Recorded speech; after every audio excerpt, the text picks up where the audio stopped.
You're listening to the Options Insider Radio Network, the home of the Options Podcast. For more quality options programs, visit theoptionsinsider.com or search for Options Insider Radio Network in your podcast provider of choice. Listeners can also access all of our programming through our mobile app available in the iTunes and Google Play stores. Select programs are also available via live stream at mixlr.com/options-insider.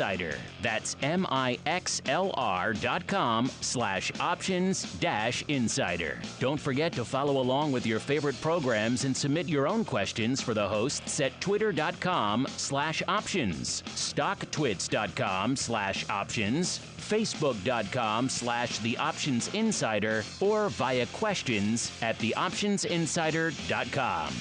The Options Insider Radio Network is sponsored by Fidelity Investments. Fidelity's Option Trade Builder tool can help you confidently build an options trade in 3 simple steps. Just choose a strategy, select a contract, and then review the benefits and risks of the trade. Learn more about Option Trade Builder at fidelity.com/options. Options trading entails significant risk and is not appropriate for all investors. Certain complex option strategies carry additional risk. Before trading options, contact Fidelity Investments by calling 800-544-5115 to receive a copy of the characteristics and risks of standardized options. Fidelity Brokerage Services, LLC, member NYSE SIPC.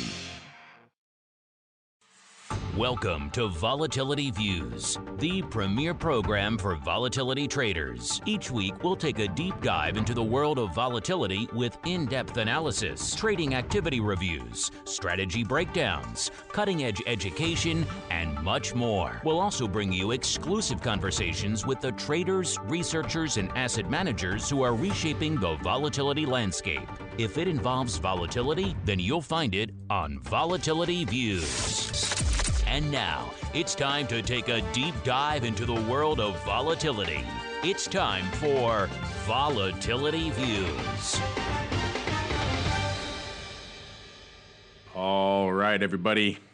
It's time to get VXXB here on Volatility Views, the premier program for volatility traders. My name is Mark Longo from theoptionsinsider.com, as well as, of course, from the ever-exciting Options Insider Radio Network. Fun things hitting the network for you all week long. Of course, we added the new crypto rundown, got the news reports coming out, the news rundowns, breaking down all this fun earnings maelstrom of activity that's going on this week, as well as a bunch of other fun stuff. Option Block, of course, Vol Views, TWIFO yesterday, all hitting the show, hitting the network soon as well. So lots of good stuff to keep you warm in the middle of this polar vortex. And you know, they stopped delivering mail here for a while in Chicago. We never stopped doing shows. We keep cranking them out, including today, noon Central, 1 p.m. Eastern.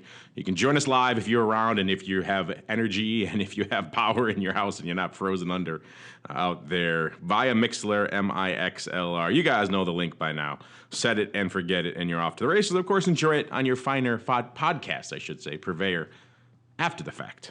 Maybe with a nice warm brandy by a nice roaring fire. We don't judge. However you like to consume Vol Views, we welcome you here on the program. Let's also welcome in my volatility compatriot, my partner in crime, the evil yin to my yang, Mr. Mark Sebastian, the greasy meatball, by way of Option Pit. I almost said something else, but I won't say that. By way of OptionPit.com and indeed Carmen Line Capital. Mr. Meatball, welcome back to the show. Did you survive the polar vortex, sir? I did indeed. I have moved back to the city. I am overlooking the beautiful LaSalle Street and with a little taste of Lake Michigan in the corner. Just taking in the glow of all the giant steel buildings surrounding my person. Yes, the glow. No, that wouldn't be your first close call on the network with the polar vortex. I do recall recently we thought we lost you to the beans aisle of Costco once under that beans implosion all came crashing down on you. And, wherever the meatball is, danger lurks somewhere nearby. So let's get rolling before something finds him in his office. Right on into the volatility review.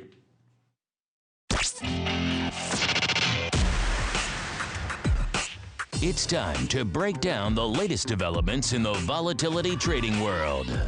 It's time for the Volatility Review.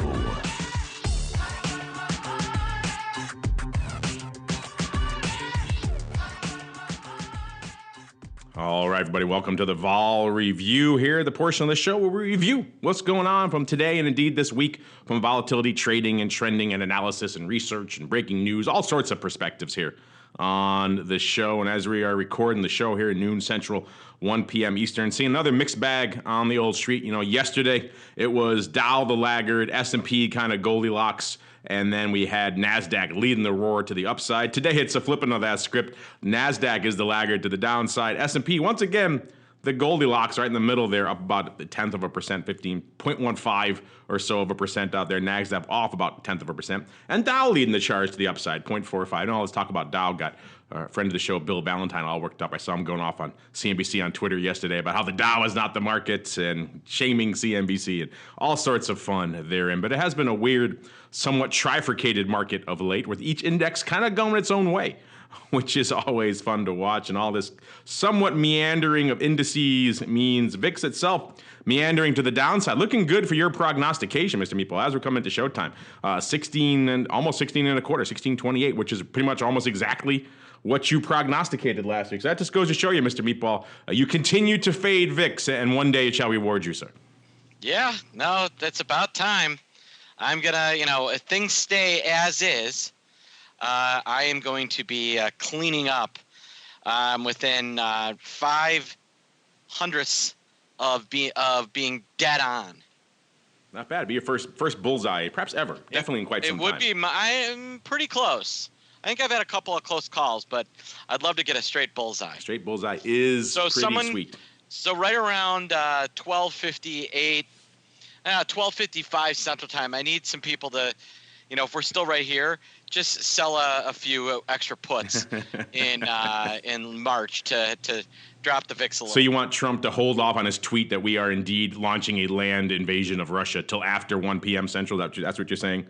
That would be key to that. Of course, a lot of we're backing out of a ballistic missile treaty that's 30 plus years old, and the market doesn't seem to give a crap at all. So one of those weird scenarios that probably people could have seen this one coming for a while, but still not exactly like there's warm, joyous news out there. I mentioned VIX cash coming into Showtime was 16.5, now off to 16 and roughly 16 and a quarter or so. So we're over a handle below where we were this time a week ago, almost 1.5 handles. It was right around, I think, 1760 or so around Showtime last week. Also worthy of note, our old friend VVIX, Mr. Meatball, kind of interesting. Right now, 79.60, actually ticking up a little bit, but it recently closed 79 and a quarter pretty much, which is pretty much the first close under the 80 handle for a while, since back it had a brief flirtation under 80 back in July of 2017. I think it was 17 to be precise. But then before then it was back to April, and then before that it was a while. Because we talked about it before, this kind of bound, this range of VVIX, and it tends to stop out around 75 to the downside. It can get lower, but that's where the rational end of the lower bound of that range tends to be. And when you start getting down in that range, that's usually a sign things are pretty tranquil in the market, which is kind of interesting. So that's been catching a lot of people by surprise this week, Mr. Meatball. So let's start there. What are your thoughts on the continuously eroding VVIX, and then what else caught your eye out there in the market this week, sir? Yeah, that was actually something we were talking about today, is the fact that VIX premium is dirt cheap. So VXXB and UVXY, they're also implied vols are in the toilet. Doesn't seem to be a lot of demand for down or upside, and most of what I'm seeing is way out of the money put sellers and then some at the money put buyers. Just lots of selling. Everything on my screen, almost unilaterally, everything on my screen is a premium sell. So that just tells you what the market thinks about what's going on. Yeah, the market is not in the mood to buy any vol whatsoever. Decades old. I think this treaty, was actually initiated back in the Gorby and Ronnie days. That's how old this thing is. So to have this thing kind of go by the wayside, somewhat historic from that perspective. And yet again, the market not really seeming to give a hoot one way or the other. Maybe the NASDAQ does. It's off slightly because, those tech-heavy names, they don't like ballistic missile wars. But other than that, not so much. VVIX, kind of quiet. VIX itself, kind of quiet. The VIX futures curve, we've talked about it for a while now, kind of how weirdly flat it is. It's kind of similar shape-wise. Obviously, it's lower, but it's shape-wise. It's kind of similar to where it was last week. We're seeing about a 0.7 or so point premium from the front month future to the cash, and a little over a handle, about 1.2 points worth of premium to the second month. And then it kind of hovers out around, gets a little bit, it's not quite as flat as it was. It gets a little bit higher, gets up to about 18 in the May to June to July timeframe. And then out to August, it spikes up a little more to 1840 and gets all the way up to 1866. And then October comes right back down, 1742. So interesting pricing we have out there, kind of that little camel, that little humpbacked whale in the middle, that plateau in the middle, then it comes down on either side out there in the VIX futures. So it's still an interesting beast to watch. Mark, are you kind of surprised that we haven't seen more developments, that our futures curve a little bit different this week, but still pretty much flat like it was the better part of the last month? Yeah, I mean, it's starting to steepen, which is nice. But it has been a slog to make that happen. I gotta say, it's been a complete slog.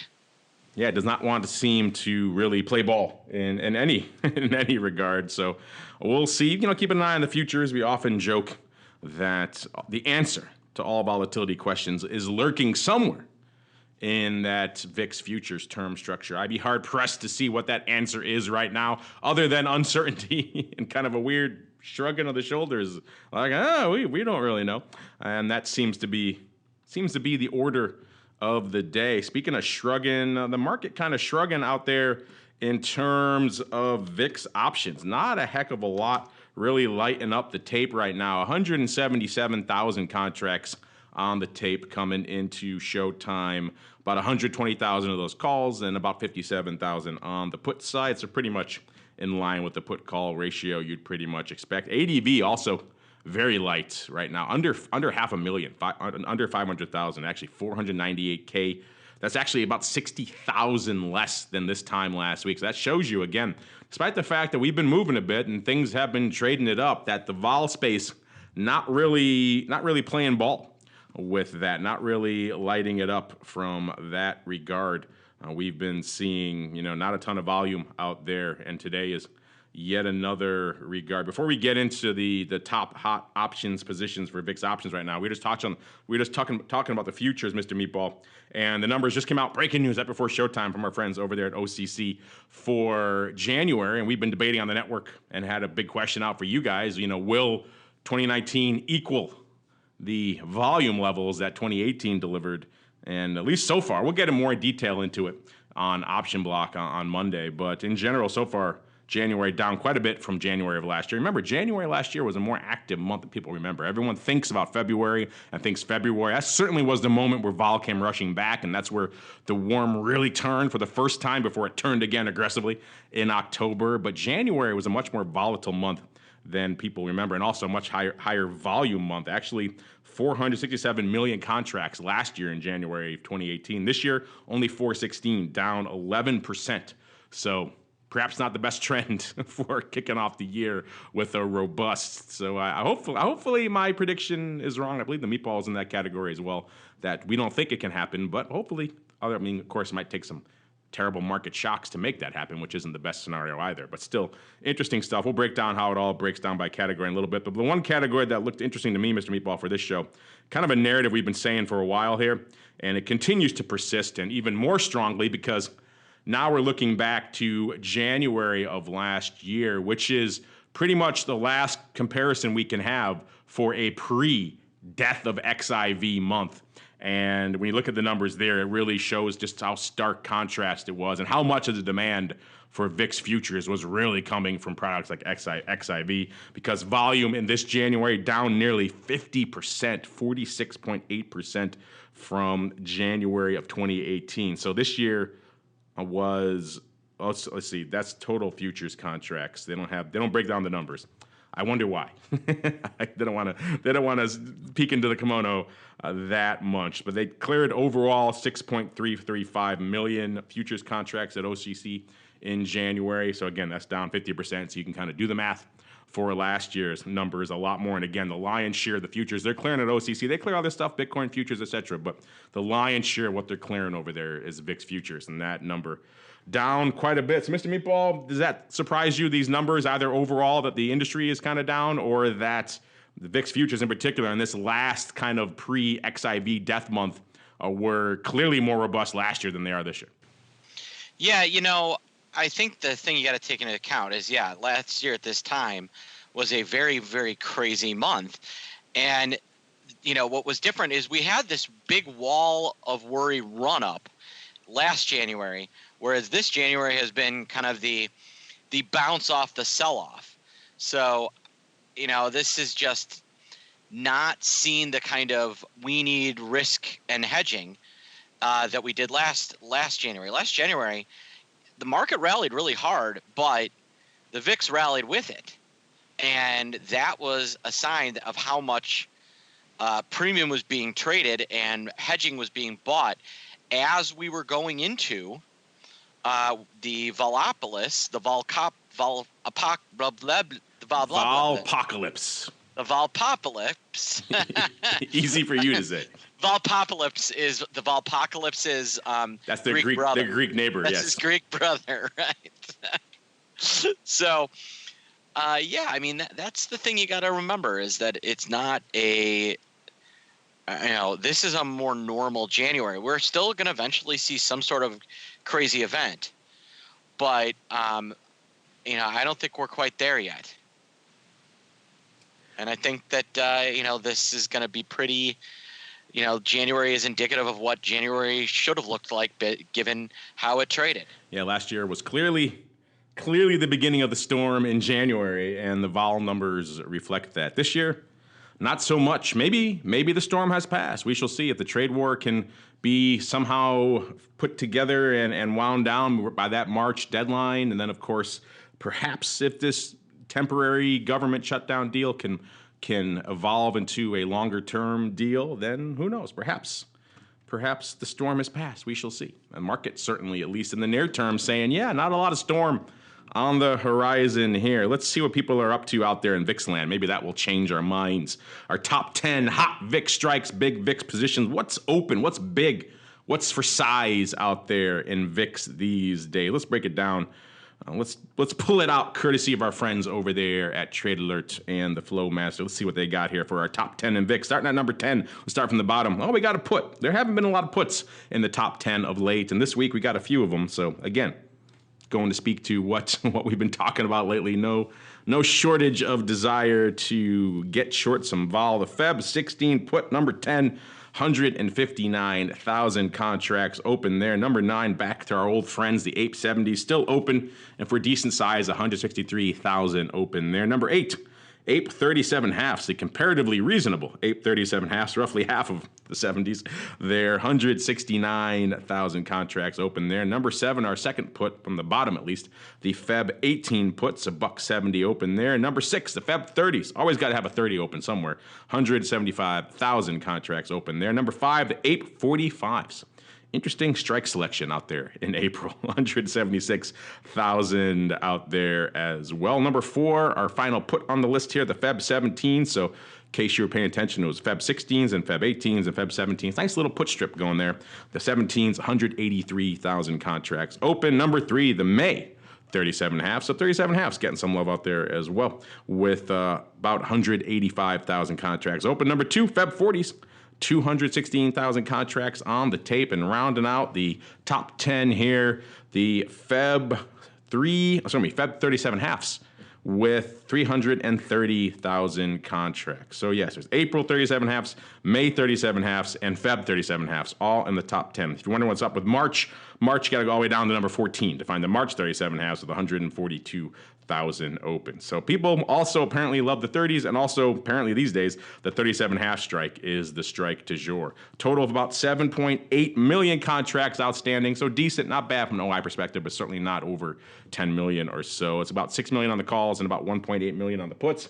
Mr. Meatball, what are you seeing out there in VIX options land today? A, and then B, how many 37 half strike calls do you own at Carmen Line?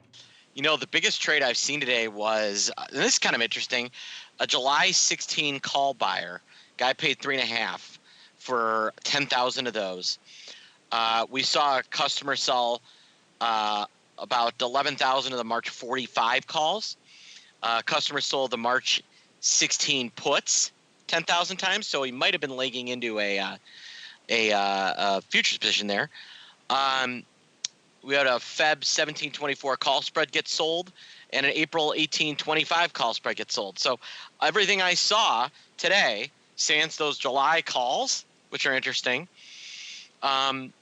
sold. Yesterday, same thing. Almost everything is sold. And I haven't seen any crazy big prints. A couple of my broker friends are telling me that today is like mind-numbingly slow. And I'll tell you, I'm not on the floor, and I can tell how slow it is. Yeah, it's a pretty light day. Like I mentioned at the top of the show, not a lot of volume. You said July 16 calls? Yeah. I don't see. And then there was also a July 16 calls for $3.50. 10,000 times? Yeah. Oh, That's a new one. That is a new one. I thought that was kind of interesting. I just pulled it up. I'll have to talk to the Flowmaster, get his data up to date. That feels like that's a funky one. Yeah, maybe it's in the money. Maybe that's why it's not here, because they think it's too crazy to be listed. It's in the money by, the July future is 18.25. So it could be some sort of quasi future trade. Who knows? It's pretty much a mini futures replacement type substitution trade. That's kind of what it looks like. It's kind of what it looks like. That's interesting. We talk about that in equities a lot. We don't talk about that a lot in the vol space, but that substitution play can work out in the option space, or in the vol space as well. A little bit different when you're subbing a future for equity, obviously, because the future margin situation is a lot different. So the margin advantages of options kind of go away with a stock versus a future versus an option, or versus a stock, I should say. Where stock, obviously, you're limited to somewhere around 50% unless you're doing some other funky stuff. So it doesn't have the same degree of utility, but if you just want some deltas and you want to get them today and you want to get them in a deep liquid space, then, and the futures aren't lighting it up right now, then maybe some in-the-money calls could be the way to go. Let's keep looking what else is lighting it up out here. You mentioned a bunch of trades out there, Mr. Meatball. It's a fairly light day overall. Yesterday was actually the more active day. Right now we have Feb 15 puts, like you mentioned, lighting it up 12,500 times, right in the middle of the uprights. They're 15.25, going up for 20 cents. That one, again, already size OI in Feb, so kind of obscuring what's going on out there. This is not opening. March 16 puts out here, so that's what I see on the 16 strike, 10,000 times, going up for 82.5 cents right off the bid there. Again, not opening there. But let's go back to yesterday. That's where some weird prints were going up. Yesterday, including looks like a funky four-way. Looks like a bit of a put spread roll here. Looks like the Feb 16-17 put spread going up for 41 cents versus the March 15-14 put spread going up for 20 cents. So I guess doing the whole thing for 21 cents net, or what is that, 42 cents. So somewhere around 41 cents, so 21. And then doing it 40,700 times. Again, so much OI out in VIX land, sometimes it's hard to see. The only strike here that was opening are the March 14s, which tends to lead to maybe the fact that they are rolling that Feb put spread out and down, which, given what we've seen out in VIX land, isn't the craziest of trades, taking that meteor 17-16 put spread off, putting it back on in March, a handle or two south of where you just were. Mr. Meatball, A, what are your thoughts on maybe just in general a very tight one handle put spread in VIX? Does that float your boat at all? And then B, if it does, or even if it doesn't, what are your thoughts on rolling it out and down a bit? I mean, I that's a unique one. We're seeing a lot of repositioning. Could be just, someone trying to extend the life. But we definitely have seen the biggest trades this week have all been downside puts. I maybe open interest doesn't match any differently, but, the biggest trade I've actually seen this week was the 15 puts for 12 cents. I've not seen any kind of crazy volume on anything else, nothing that really piqued my interest. So I don't know. What do you think of 50,000 Feb 15 puts for 12 cents? That's a bit of an interesting bridge. I don't know. I don't know if we can get that far. I mean, I'm already kind of surprised that given everything going on, that we are where we are. But so that's I mean, seeing those futures threaten that level would be impressive, to say the least. But if you do it on toss, you could get there pretty easy, right? Because it's just the cash. Then I'm all in. I'm all in on that platform. Done. Yeah. Well, how about this one? Do you like this better? The Feb 27 calls selling 25,000 at a dime. Oh, I love that. I want to do that all day. How can I lose there? Can I do it on a ratio, like long 1, short 6, like, really get net short some units? Because I'm not happy unless I'm short like 5 or so units to the upside. That's when in VIX in particular, that's where I like to be. Yes, can't lose there. Speaking of short units, this is kind of the opposite of that, but kind of a fun one I noticed yesterday. I think you would be intrigued by this one. You probably saw it go up. The strangle side wasn't the size side; it was the kicker side that kind of caught me. But we saw someone come up. Looks like they sold yesterday again. Yesterday was the big size volume day, listeners. You had 160-odd thousand contracts going up in that one put spread roll. That put us well over the usual day's volume. Then on top of it, we saw an interesting one. 5,000 of the June, so June now, 10-handle strangle, 26, 16 strangle, selling it for 210, 5,000 times. So that in and of itself is kind of interesting, having those net short. You might say to yourself, hey, he's net short units to the upside. Uh-oh, scary. And VIX, he heard you because he came back and then put on 30,000 of the June 17 half calls for 35 cents, splitting the uprights. I'm going to go out on a limb and say he bought those because that makes the most rational sense. You don't sell 5,000 and then sell 30,000 more 10 handles or so outside of that. That would not make a heck of a lot. That would not make many risk managers happy. So, Mr. Meatball, what do you think of that one? You're selling that strangle. It's a 10-handle wide strangle. You got $2.10 for it. So you get $2 worth of wiggle room. So you get up to 28 or so on the upside. Then, in case the worst comes to pass, you buy 6x of the 37 halves. So all that juicy juice you just sold, you put it all to work to buy these 37 halves. So really, you're financing huge purchase of the 37 halves. What do you think of this bad boy? It's interesting. It's gotta be related to some sort of credit portfolio or something like that. This is not a lowbrow trader that put this on. He very specifically wants a lot of VIX upside and doesn't want to pay for it. Kind of a similar trade going up today, Mark, in much smaller size. You see there's a June 18 straddle that went up 2,500 times versus what appears to be 10,000 of the June 26 calls.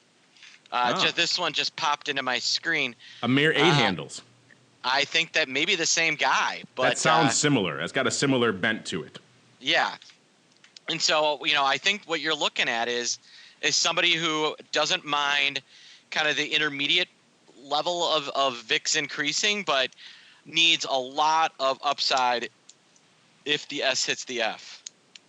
Yeah, I'm more concerned for this guy if it kind of lingers in that kind of no man's land he has there between about 28 and 37.5, which it could conceivably linger in that morass for a little while. Hopefully he's got something else against it that works extremely well in that little area there, because otherwise this thing could go against him for many handles and not really. I mean, obviously those calls would start to kick in, so it's a question of how fast we get there, how much those calls kick in. Does it overwhelm the losses there? Obviously this guy hopefully has done his math, and that might be an interesting little study to do, Mr. Meatball. Let's call it the VIX call kick-in factor. How quickly, how fast of a move does it have to be, and how many strikes above the move do you start to see that impact very noticeable? Because obviously it's more pronounced in VIX than it is in other products. That might be an interesting little study. Obviously the skew should tell you some of that, but when it all hits the fan, the skew is useless. So that'd be maybe an interesting research project for the team at Option Pit. What do you think? How about some homework? That's an interesting one, but that's more up.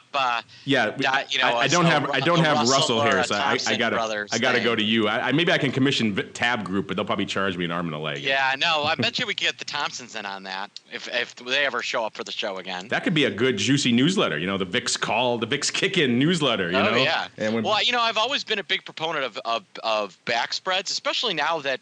For those of you who are saying, "Hey, Mark, how would you hedge your portfolio now?" Hey, Mark, how would you hedge your portfolio now? A VIX call back spread, because premium is really cheap. VVIX below 80, I will back up the truck on back spreads.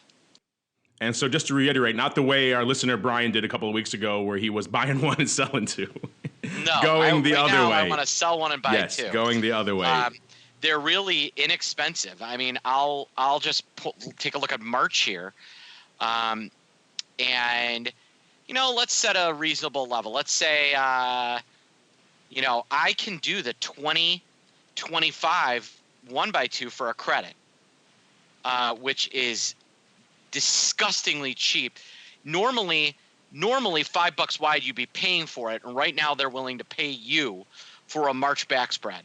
The 2024 looks like it's about even money. So these VIX back spreads are about as cheap as you're going to see them, folks. So if you're sitting around saying, "Hey, should I hedge my portfolio?" The answer is yes. Don't be an idiot. Hedge your portfolio. And people always ask us, that's a common question. When is the favorable time for these ratios, these back spreads, these short 1x2s or 1x6s? People like to put them on in funky levels. And we always say when VVIX is lower, and it's the lowest it's been in quite some time right now. So that's certainly a favorable environment out there. Yeah, I'm surprised, quite frankly. We're seeing plays on this trade right now, but I'm surprised we're not seeing that trade going up more right now. Yeah, I'm kind of shocked. I have not seen back spreads this cheap. I mean, I can't remember the last time you could get paid for a 20-25 back spread. That's just doesn't make sense to me that they're willing to give that to you. So that just shows you how low the vol is. And VIX 16.25 right now. So let's just end the show right now. So Mr. Meatball let's end the show right now. Chance. So folks, if you're looking to hedge, putting on a back spread and getting paid for it is that's $5 wide is a nice little spread, and I'd be all about that as a play, especially against like a short vol portfolio. If you're a kind of momentum trader, so you're long a lot of stock right now, or you're shorting VXX here, whatever. This is a nice little piece over the top of it. I think what you mentioned there too is an important one to bring up, because we've seen this ratio and the structure get distorted to all ends here. I think what you just said, 1x2 with 5 handles, it makes perfect sense. It's a reasonable ratio. 5 handles, you don't have a lot of room for that one call to go against you before the 2 kick in. You don't have to worry about that. When you have like the 1x6 and they're 10, 15, 20 handle, that's when it loses all rationality for me, and I have no interest in that. Then you're just short naked for 10 handles out there, and that could come back to bite you pretty nastily before that crazy other leg kicks in. But I like 5 or so handles, and maybe I'll give you up to 7.5. Let's do that. I'll go up to 8. How about that? But beyond that, you have to really sell me on the utility of that. But yeah, that is a favorable time.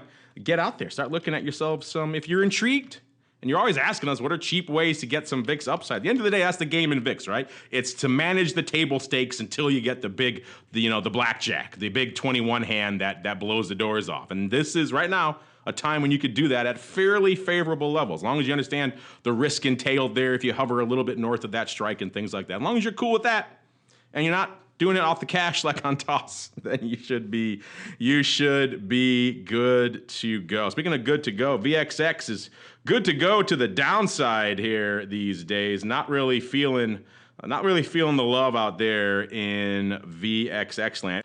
Last show we were at about a 37, and we were kind of unched for a couple of weeks at around that level.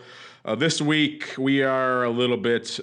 It's so fun getting the reliable quotes now. 35 and a quarter, kicking me old old quotes with the stupid, no, these platforms want to migrate to the VXXB. They keep kicking me old stuff. I said, wait a minute, that can't be right. We're not up. And clearly we are not. 35 and a quarter or so for VXXB.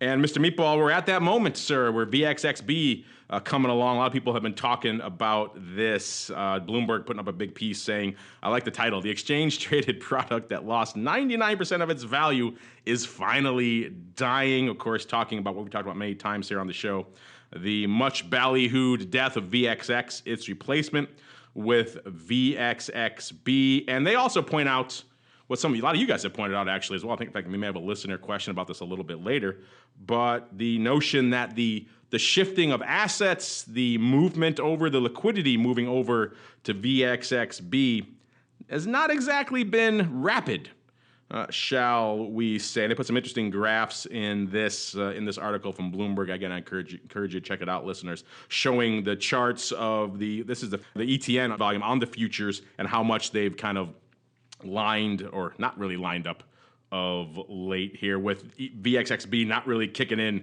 really until January. The volume was pretty pale and a paltry shadow of what VXX proper, as the British would say, was doing out there. In the most recent data say they're finally starting to commingle.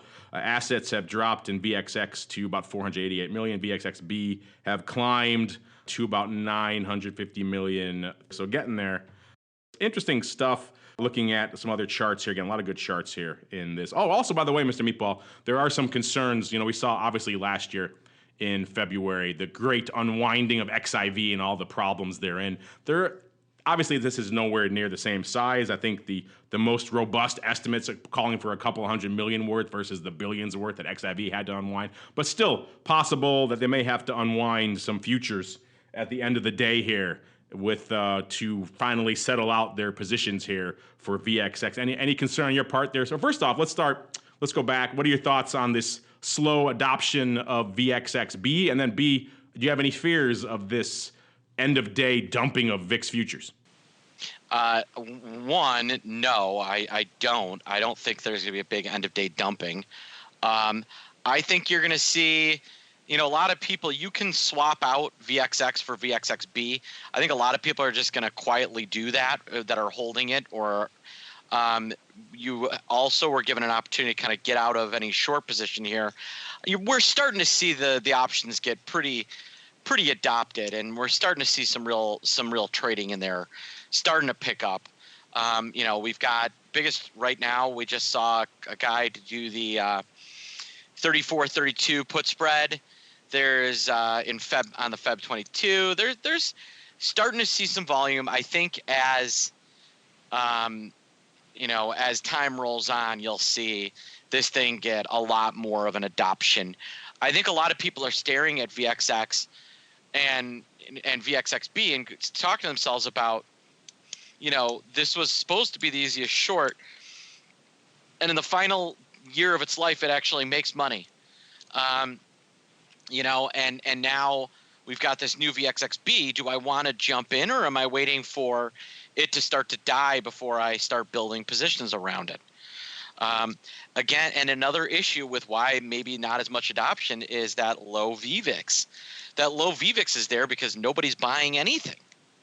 And so if I don't want protection in VIX, why am I going to buy protection in VXX or VXXB, right? So I think it's all interrelated to just the general malaise around the need for volatility protection. There isn't a lot of, you're right, we're seeing not a lot of demand for upside. And we did see, of course, the predominance of the paper flow was out to the downside in VXX, but we talked about the top 10, there were some size call positions, and there's certainly the utility for that not out there. Let's look at the positions. Let's see, this is our first chance, Mark, to sink our teeth really. We could have done it before, but it would kind of been a moot exercise. Now we have no choice, really. We have to look at VXXB to see let's see what's open out there. What's the size top 10 positions in I'm gonna hate saying VXXB. I hope they just merge all that together and it becomes regular VXX. Because VXXB, not exactly the sexiest of rings to it.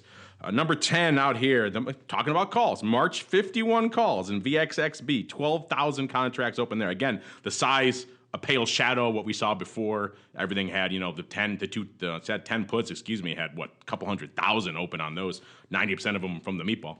So these are small trades, but again, VXXB just kind of really getting rolling. Number 9, Feb 65s. Here we go. Got some calls going. 14,000. Number 8, the June 40 puts. So a nice in the money put there. Number 7, the Feb 40 call, 14,000 pretty much of each of those. Number 6, the Feb on the 8th, so a weekly 34 puts for 14,000 and change there as well. Then number 5, the March 75s, 14,000, almost 15,000 open on those. I'll have to go check when those are open. Hopefully it was a while ago. Because if they're opening on those now, that's an intriguing choice. Then number 4, the Feb 60s. Again, the weeklies. These are expiring on the 1st, so these go out today. 15,000. Going to go out on a limb and say no to those. Number 3, the June 40s going up for 16,000 and change. Number 2, the Feb. I'll use it go out on the 8th as well. Not a lot of monthly Feb, but only in the weeklies primarily. Feb 32 half puts, 20,000, and our only Feb. Actually, the 65 calls were there as well on the 40, so I take that back. But the only Feb monthly put on the list are the Feb 33s, as the Irish would say, 21,000 and change open. That's our biggest position in Feb right now. So still the net use case still to the downside, but not hard to find call flavor out here, call players out here in VXXB. We'll keep an eye on that. Not a lot going up today. The biggest trade today, you're right, Mr. Meatball. Looks like someone dumping upside here in VXX to the tune of the March 45s for 62.5 cents, the old 5/8, for 10,900 times. That's opening. So looks like they're crushing the bid on that bad boy. So again, people not perhaps scared to dump some upside. Of course, it could be related to some paper we saw yesterday, Thursday. The March 46s went up for 67.5 cents. And that would be, 10,500 times for those bad boys as well. And yeah, there were 60 cents at 70 cents. So yeah, looks like paper probably buying those, maybe legging into a time vertical, or maybe just deciding, again, the funky executions on these, some of these, one or both of them went up late, so that also is kind of distorting it a little bit. But in general, not a lot of interesting, not a lot of funky stuff going up there, except for this call. Potentially vertical, maybe someone just wants to get himself some juicy upside and either hitting the bids on both. It looks like he was probably buying one of those, but that was late. So funky execution. Then we have an opening Feb put palooza yesterday as well. 8,000 of the 33 puts, 8,000 of the 30 puts, 8,000 close to it of the 31 half puts. So a lot of Feb puts. People are coming in to get their puts, just maybe a little bit late here on the old tape. Let's keep rolling really quickly into some earnings volatility, because that was kind of the big story this week. We saw on Tuesday, Apple crushing it to the tune of, after already reporting kind of weak earnings, then coming back and saying, you know what, we got we got some good news for you now. People kind of liking that. We broke that down earlier in the week. Then we've got, of course, on the 30th, Microsoft, Qualcomm, and Tesla popping off after the bell. Good old softy. They went out at 106.38 going into their earnings. Again, you can get all this data for yourself over there at theoptionsinsider.com. Look for the ORAT's earnings move and earnings move results reports. These are the results reports showing you how they fared. And they were pricing in about $4, and they delivered $2.21. So softy, maybe going back to the days of the premium underperformance. Qualcomm, they were at $50 going into their earnings. They were pricing in $2.50, and they delivered 50 cents. So the two of them actually not really delivering a lot. But the king, Mr. Meatball, the king of the earnings volatility, earnings straddle underperformance for the quarter, perhaps for quite some time, was Tesla. Who thought we'd ever say that? Tesla underperforming dramatically. They were close to 309 going into their earnings announcement. They were pricing in about $28, and they delivered, Mr. Meatball, a whopping $2.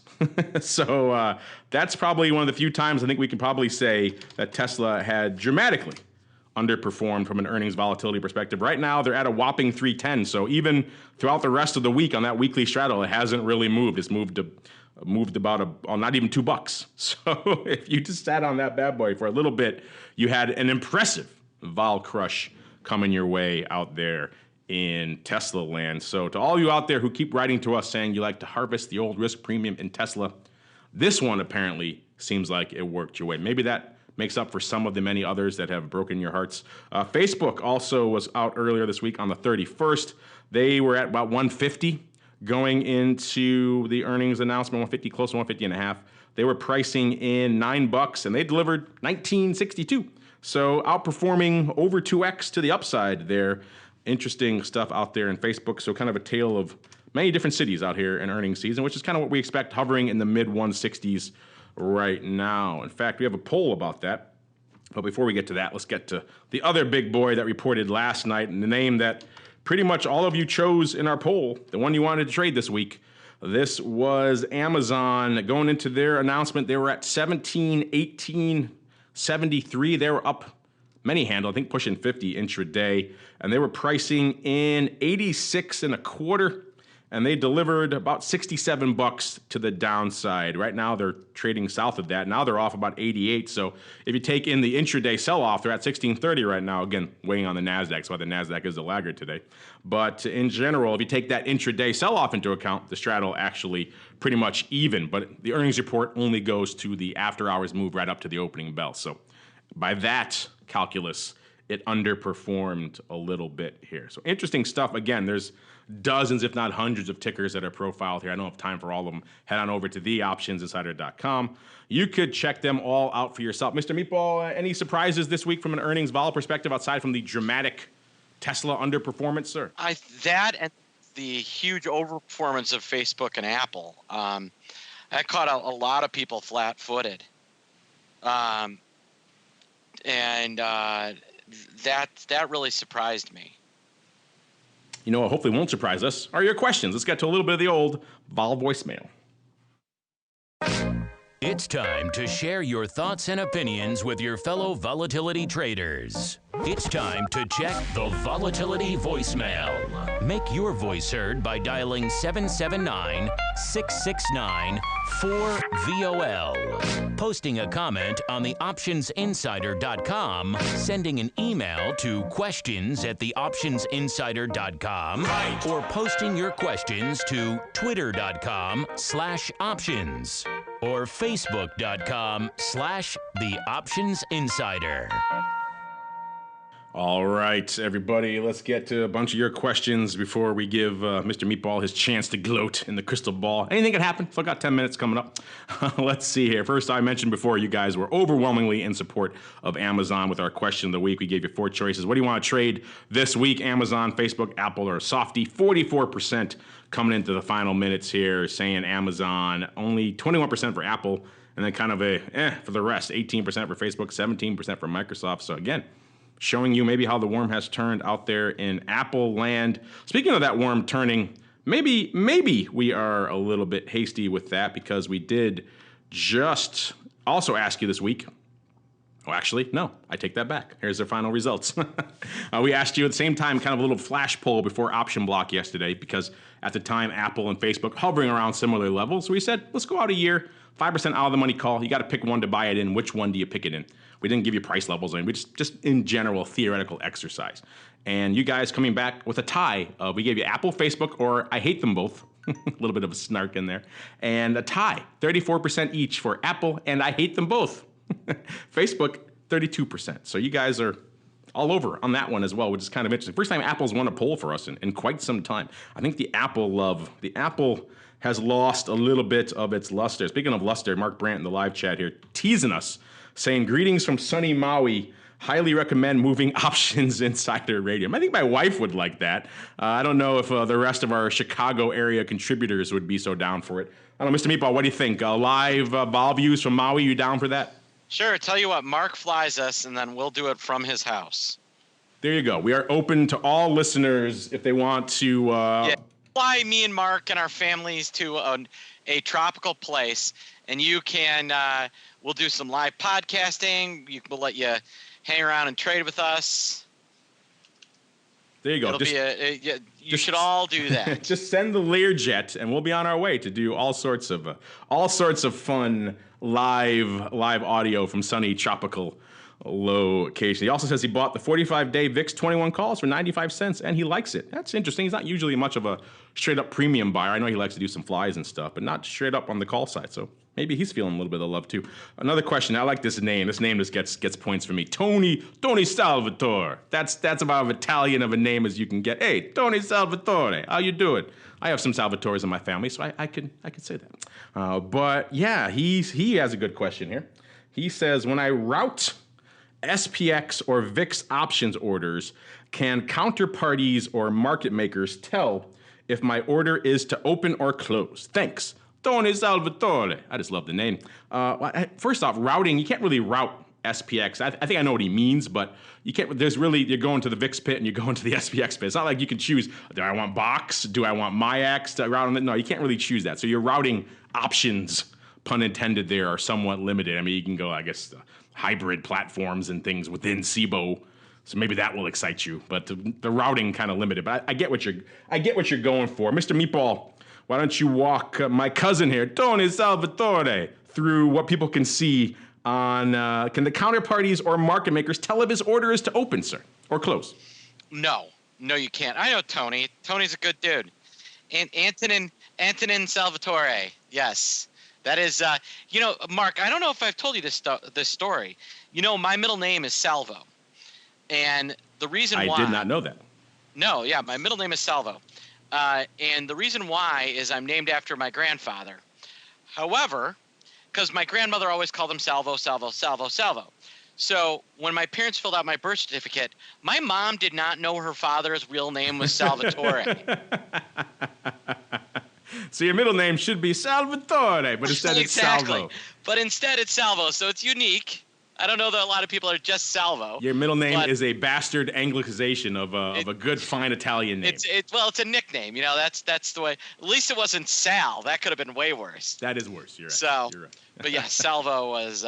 So that's what my boy's middle name is. That would explain for your love for greasy meatballs. Now it's starting to make sense more. Maybe we are distantly related through the Salvatore line. Who knows? A terrifying thought. Who knows? A terrifying my grandpa's thought. From Connecticut. Really? Uh-oh. Yeah. Now I'm kind of scared. I'm going to mute you before we keep going down that road. And let's go to one more. Let's go to one more question here. Let's see. What do we got? Oh, this is F. Contango. He writes in all the time. He's saying, this is kind of what we were talking about before, Mark. He says the bid-ask option spread on VXXB is at least a nickel wide. Where are the market makers to provide penny-wide spreads? I'm not paying a nickel for something that I can get for a penny. I'm with you there.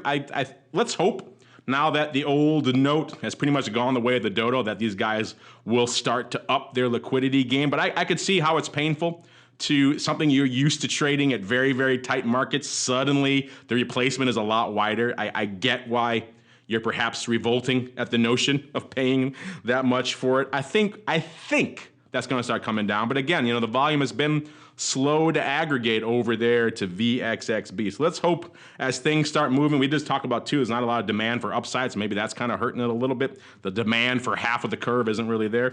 But in general, let's hope now that the VXX is gone, they kind of have to put their A game now at VXXB.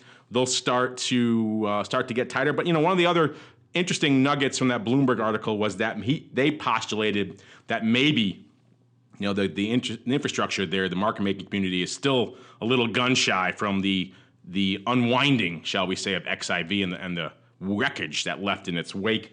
I think we're a little bit past that now. Mr. Meatball, are you expecting these markets to come in the near future? I mean, at some point. But how about this, F. Contango trader? Why should a market maker give you anything you want for no edge in the trade? Huh? How about that? What a market maker would say the exact same thing. Why should I give you a good market so you can just get in and get out on me whenever you want and pick the most inopportune times for me to trade with you? Well, that's a different conversation for So starting there, I was leaving the moral aspects out of this. I think things will tighten up. As volume tightens up, but right now, I'm quoting up a 1x2 in VXXB going out, out in the leaps, and I'm getting a 30-cent wide market, and I'm a professional. So, that's just the way it is right now. They don't want to pay you to do your 1x2? They don't want to. They do not want to let me buy 2 and sell 1 for even money. Why? I can't imagine why they would balk at such a thing. What mad? Oh yeah, you're that guy who calls on the SPX and is just annoying. He wants to be with the crowd on everything. That's you, sir. Oh God, you're that guy. No one likes you. But yeah, I think I feel your pain, but there is a point to that too. The market makers should exist. I think we're already maybe past that point, and it is kind of hard when you have a product that you're used to getting such tight markets and suddenly it goes wider. I get why you're frustrated. So I think they will come in a little bit, and once things settle in, I think we'll get some tighter markets out there. So fingers crossed there, Mr. F. Contango. Let's check back in a couple of weeks and see how things are going. Meanwhile, unfortunately, I've delayed it as long as I can. I think we're going to finally have to check in with the crystal ball. It's time to peer into the future and reveal what the volatility gods hold in store. It's time to look into the crystal ball. All right, I was hoping for that last minute crazy Trump tweet, shut down, back on, something like that. We're not getting it, Mr. Meatball. So it looks like you're pretty darn close. Even the blind, half mangled, half crippled squirrel can find a nut eventually. If he continues to fade and he keeps the same level every week, eventually it will be hit. And you have done so this week, sir. So I doff my cap to you. The victory is yours. Yeah. About 0.04 handles away. Not bad. No, not bad at all. Go me. Go me and my brilliance. If you pick 16 and a quarter again, I will hang up on you, though. No. I think we're going lower. I'm going to say 15 and a quarter. So going a whole handle. I'm going to jump a handle. Jump in a handle on the fade. Again, it's not a bad idea. No, I could certainly see that. I was laughing about those, what were they, the 15 puts before. But, those, if we get to those levels, those actually start to have a little bit of juice. A little bit. Yeah, the Feb guy says it's going to happen. Yeah, the Feb guy can't be wrong, right? He's buying all the 15 puts. He's got to be right. If you look at all the paper flow out there, everyone and their mother is saying we're going lower. It is kind of weird for me to see all of this still structural uncertainty out there. Of course, we are post-earnings, or not post-earnings, still a lot more to go, but the big names have reported, and that usually has a bit of a damping down effect on overall index volatility. So maybe we'll see a little coming out the other side of that when most of the big top 10 or 20 names have reported. Maybe that will result in a little bit more vol coming in. We shall see. And again, you always have the odd tweet factor lurking. So I was at 17 and a quarter. You're at 15 and a quarter. So this week, I'm not to say I would be averse at your level coming to pass, Mr. Meatball, but I'm going to go a little bit south of where I was last time, but not a ton. I'm going to say 17.05. I'm going to say I think we can flirt with your levels, have a brief dalliance, but then at the end of the day, at the end of the week, something else will prevail. The other proverbial shoe will drop, and we'll be right back up to the 17 handle by the end of the week. All right. Unfortunately, hey, by the way, you guys have your thoughts, your votes, get them in there. If you have some good ones, maybe we'll see about fabulous prizes. Courtesy of the meatball. He'll send the Learjet to you this time. Maybe some delicious meatballs. All right, that music means, unfortunately, we are done. We have to get out of here for this week. We have to go price up our own 1x2s out there in VIX land. Mr. Meatball wants everybody to pay him to do it. We'll see if he gets it done. But before we go, Mr. Meatball, while you're working those 1x2s, what else is cooking? Let's say I'm intrigued by the notion of a masterclass. Where should I go? What should I do?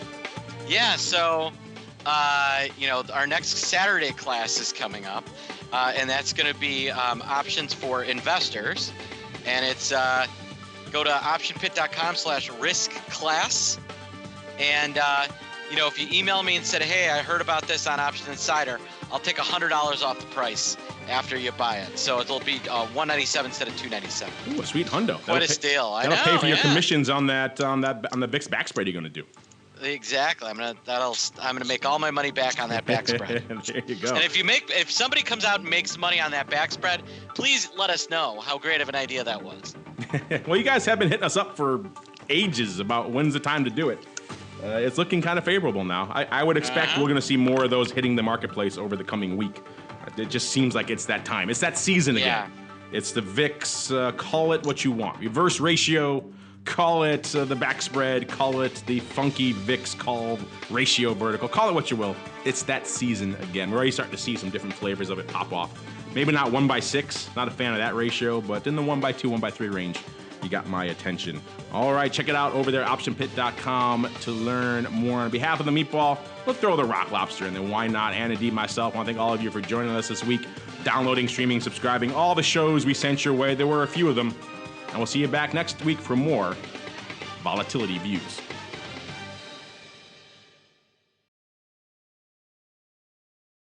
Volatility Views is brought to you by Cboe.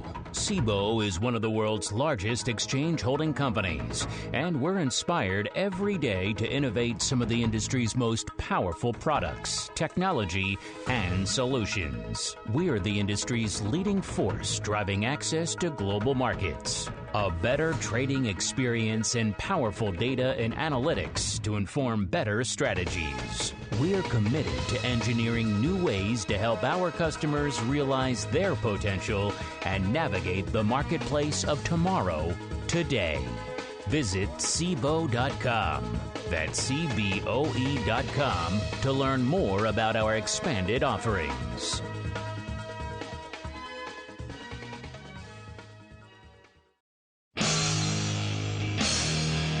The preceding program was a production of the Options Insider Radio Network. For more quality options programs, visit www.theoptionsinsider.com or search for Options Insider Radio Network in your podcast provider of choice. Listeners can also access all of our programming through our mobile app, available in iTunes and on Google Play. Don't forget to follow along with your favorite programs and submit your own questions for the hosts at twitter.com/options, facebook.com/The Options Insider, or via questions at theoptionsinsider.com.